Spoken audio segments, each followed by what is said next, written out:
Бисмилла. Вассалату вассаламу аля расулилла. Аламдардын жаратуучусу, ырыскы берүүчүсү жана көзөмөлдөөчүсү Аллах Таалага чексиз мактоолор. Анын акыйкат пайгамбары Мухаммад Мустафа саллаллаху алейхи вассаламга салават саламдарды айткандан кийин барыңыздар менен бейишке кирүүчүлөрдүн саламдашуусу менен саламдашамын. Ассаламу алейкум ва рахматуллахи ва баракатух. Урматтуу бордоштор, ыйык Куран жана анын түшүндүрмөсү аттуу сабагыбызды улантабыз. Сөздөрдүн эң жакшысы Аллах Тааланын сөзү, Куран. Жолдордун эң жакшысы пайгамбар Мухаммад саллаллаху алейхи вассаламдын жолу. Фил сүрөсү.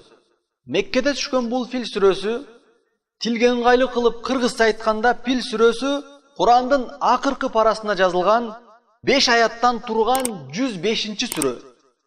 Бул сүрөдө Аллах Таала пайгамбарыбыздын чоң атасы Абдул-Мутталибтин доорунда болгон окуяны баян кылат.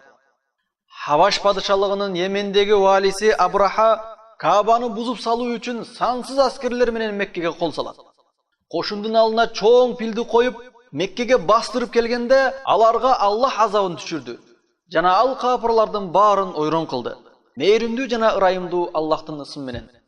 Алам таро кайфа фаала роббука би асхабил фил. О Мухаммад, Роббиң пил ээлерин эмне кылганын билбедиңби? Алам яжал кайдахум фи тадлил. Роббиң аларды Каабаны бузуп жиберүү үчүн ойлогон айламалдарын ойрон кылбадыбы? Ва арсала алейхим тайран набабил. Жана аларга каршы топ-топ куштарды жиберди. Тармихим би хижаратин мин сиджил. Куштар чеңгелиндеги чопо таштар менен аларды ташпаранга алышты. Фажаалахум каасфин маъкул. Ошентип Аллах аларды чайналган жалбырактай кылып койду. Фил сүрөсүндө камтылган пайдалар жана сабактар. Биринчи, Аллах Мекке шаарындагы ыйык Каабаны душмандардан ушинтип сактады. Бул окуядан кийин азырга чейин капырлар коркуп, эч бири Каабаны бузуп салууга эрки жетпей калды. Ушул Фил окуясынан кийин 2 айга жетпеген күндөрдөн соң пайгамбарыбыз Мухаммад саллаллаху алейхи вассалам жарык дүйнөгө келди. Экинчи, кыйроого учураган Абраха Каабаны бузганы кошундун алдына чоң Филди коюп келген эле. Ошондуктан бул окуя болгон жыл тарыхта Фил жылы деп жазылып калды. Үчүнчү, Курайш мушриктери исламга бут тосуп, пайгамбарыбызга жана мусулмандарга зыян берип жатканда, пайгамбарыбызга дем күч берип, Аллахка каршы чыккандардын баары ойрон болорун эстетип, мына ушул Фил сүрөсүн түшүрдү. Аллахка каршы чыккандарга, Аллахтын динине каршы болгондорду Аллах Таала мына шундай кыйратуучу азапка алат. Төртүнчү, Аллах Таала Абраханы кандай азаптаганын жана Аллахтын күч кудурети чексиз экенин Мекке эли өз көздөрү менен көрүшкөн эле. Аллахка каршы чыккандарды Аллах кандай азапка аларын эскертип, Меккедеги мушрик капырларга өздөрүнүн эле заманында болгон Фил окуясын айтып эскертти жана коркутту.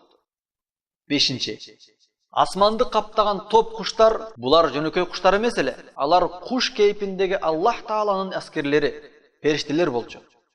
Алар Абраха жана анын аскерлерине аяусуз азаптарды жаадырды. Оозундагы, буттарындагы майда таштарды баскынчылардын үстүнө таштады. Таш тийген жерлер жараланып, ылжырап, алар чайналган жалбырактай болуп калышты. Алтынчы, бул окуяда бардык дин душмандарына эскертүү бар. Кимде-ким Аллахтын динине каршы чыкса, залымдык кылса, анда Аллах аларды мына ушундай түрдө азаптайт. Аллах Таала баарыбыздын үй-бүлөбүзгө тынчылык жана береке берсин. Аллахка каршы чыгуудан жана мусулмандарга душман болуп, кор болуудан Аллах Таала өзү сактасын. Акыйкат жолго бизди бекем кылсын. Аллах Таала баарыбызды акыйкат сөздөрдү уга турган жана уккан сөздөрдүн жакшысын иш жүзүнө ашыра турган пенделеринен кылсын. Ушул сабактарды бөлүшүп сиздерге жеткирүүгө жардам бергендерге Аллах Таала өзү жардам берсин. Aqulu qawli hadha wa astaghfirullah li wa lakum. Assalamu alaykum wa rahmatullahi wa barakatuh.